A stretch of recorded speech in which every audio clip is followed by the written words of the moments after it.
Now, one thing I have found to be true, I have many friends that have been professional body men and painters, had their own business, had their own body shops.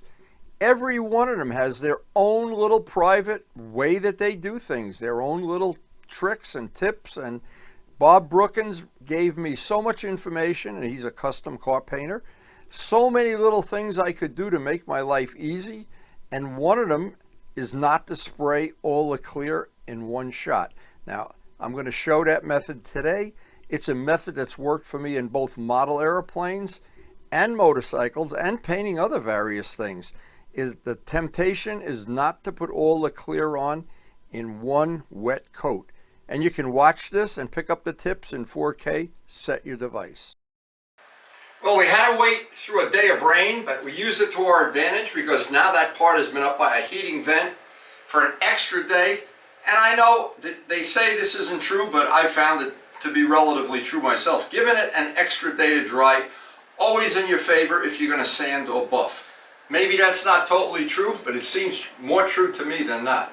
Anyway, we do have that extra day. Today, we waited for a day where there was some sun out because putting that final coat of clear on, I've got to sand it, block sand it down with 1000 grit, get rid of any little imperfections, dust, fish eyes, chips, anything that is in there, and put on that. And this is going to be the really, I hope the final coat of clear will go on there nice and smooth, and then we'll get that out in the garage here and let it dry overnight.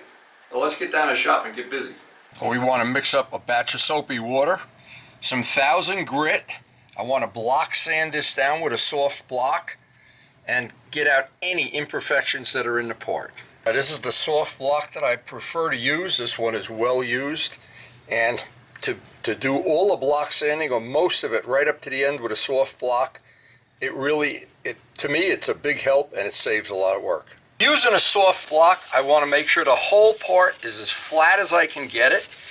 Anything at the very end that's shiny, if there's any little fish eyes, and I'm sure there are, once you block sand it down, you see anything that's shiny, then I'll sand that with the point of my finger and get that as flat as I can.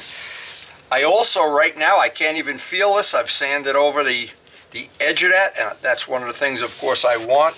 And by doing this, if I was to put all the clear on at one time in one shot and then do this and then buff it out, yeah.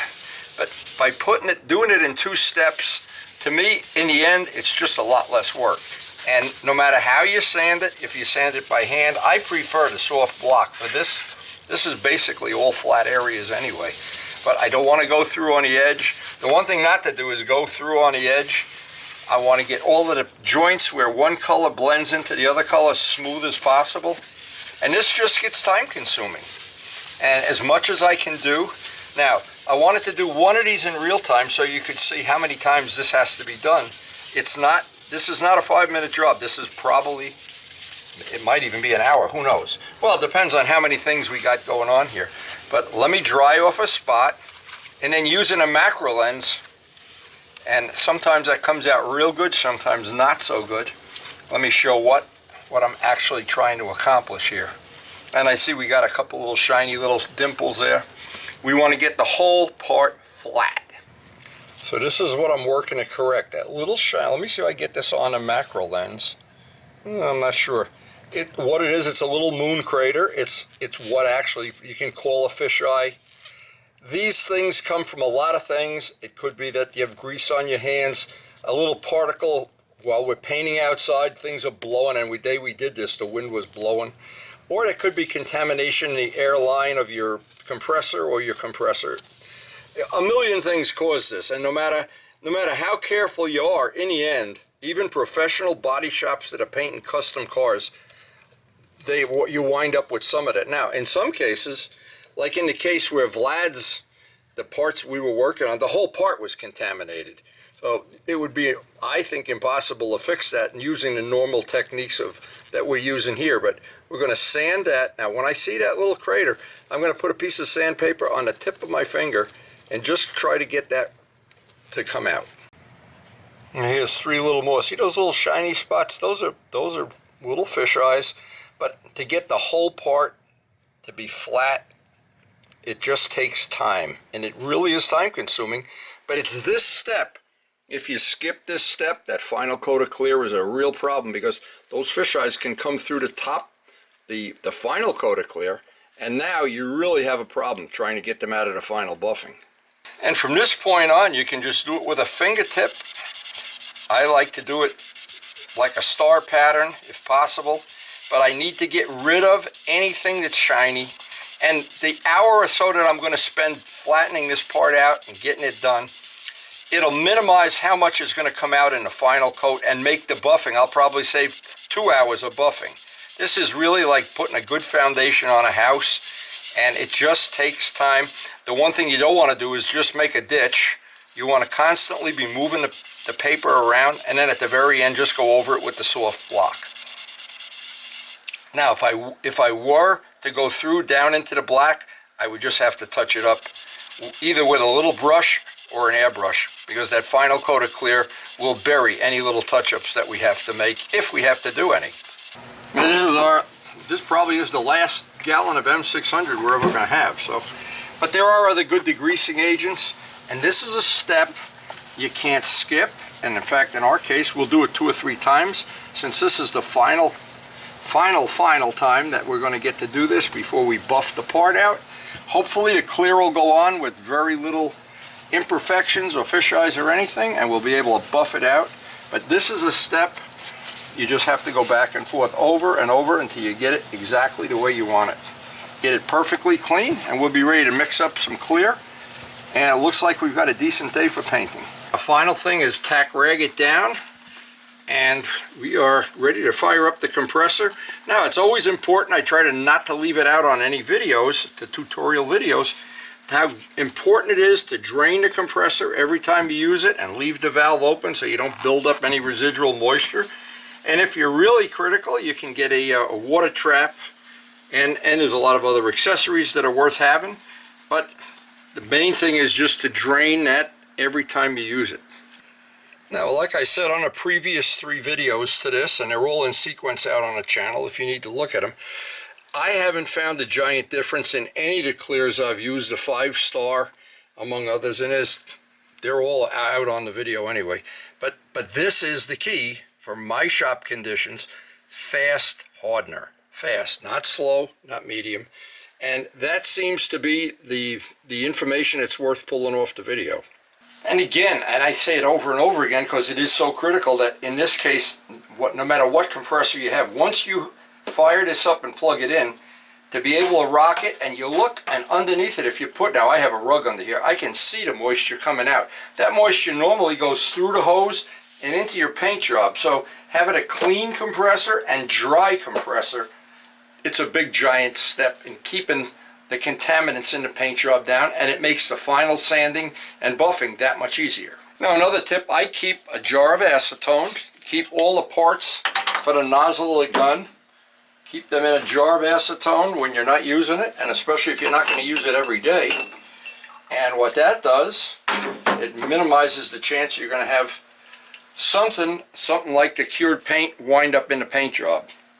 Now, some manufacturers recommend, they highly recommend stirring their product, epoxies and two-part paints, 4-to-1 especially, with a steel rod, not a wood stick. I have heard many epoxy companies that say the wood absorbs some of the chemicals if you leave it in too long or stir it too long. But anyway, I always like to use a steel rod. Just skip the fact that I might be risking having a batch of this paint go bad. Another real handy tip, because none of the guns, the Harbor Freight ones that I use, they do not seal up well. A little bit of tape on that to avoid dripping it on your shoes, or the worst of all worlds, on the part. All right, we're ready to spray. Now, I try to explain to people that are new to painting, and these videos and sharing information is typically geared toward people that are not lifetime painters. I have been painting my whole life and made plenty of mistakes, so I make a really good teacher. And one of the biggest mistakes that I ever remember in the very beginning of this, and I was about, I'm going to guess, 14 years old. I had the late Harold Price showed me how to paint a model airplane with a spray gun, And I went on and I put it on so thick in one coat. I remember he was screaming at me, not so thick, not so thick. And that sunk in. And over the years, I've developed my own technique. And every body shop guy that I know has his own technique. And I've watched so many videos on YouTube where people, professionals, are painting in a spray booth under controlled conditions with heat lamps to dry the paint and a downdraft or an updraft spray booth. Now, if you have a high dollar setup and all those controlled conditions, yes, it will be easier, and yes, you'll probably spend a lot less time than I do. But what I do everything outside, knowing ahead of time I'm going to buff this part out. So I can be a little more flexible about putting the paint on, and putting it on in 2 distinct days, several thin coats, is the best. Now, there's a lot of good things that you can learn from these videos, and I have learned many things from YouTube, and I try to share the information that I've learned, most of it the hard way.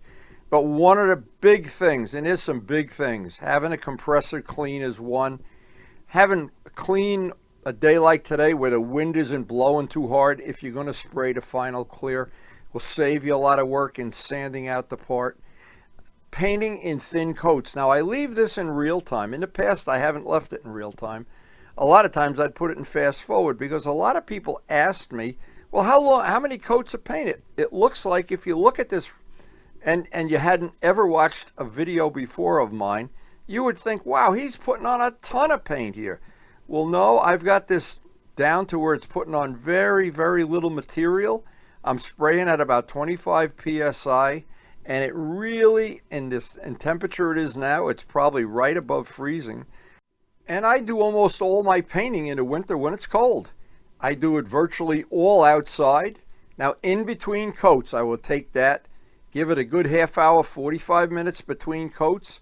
Now you can see at this point the wind is really starting to kick up because we're later in the day right now. And usually the air is calmer in the morning and more breezy in the afternoon. And this will pick up more dust than it would if we were able to do the whole thing in the morning. The problem is, of course, we got to work around other things that go on in my life. But we did get 3 nice thin coats, multiple, I would call them airbrush coats for lack of a better word, low pressure. That material laid down like glass. When this was finished, when I look at it and I'm looking for any little spots that just look dry or look like they may become orange peely. When this material lays down, and it, by the way, it is to your advantage to let this dry in a cold garage if it's not below freezing. It's not going to go below freezing, but if it does, I bring it into the house and put it by the cellar heating vent. What happens below freezing, it just takes too long to dry. And I want to have at least, in the case of this, I'd like to have a minimum 1 day or 2 days before I do the 2000 grit and buff it. But that looks like it laid down pretty nice. All that extra work we put into this, now it's paying off. This will be a very easy part to buff out. There's not much dust in the part. We're going to let it sit 2 days up by a heating vent and buff it out. Now, this is the kind of thing where at the end of a day like this, I look at the part and I can see we really are going to have a nicely finished part here. And this is just a spare. And this is the building block of making that MT-09 part. This is the 4th video in this series. 1 more to buff it out, and we will have I think a really nice custom, one-of-a-kind part for the 650. And hopefully there's been some good information. Please share it with your friends or anybody else who shares the passion for painting things, and especially if they're motorcycles that you're painting. And guys, one and all, thank you so much for watching and supporting the channel.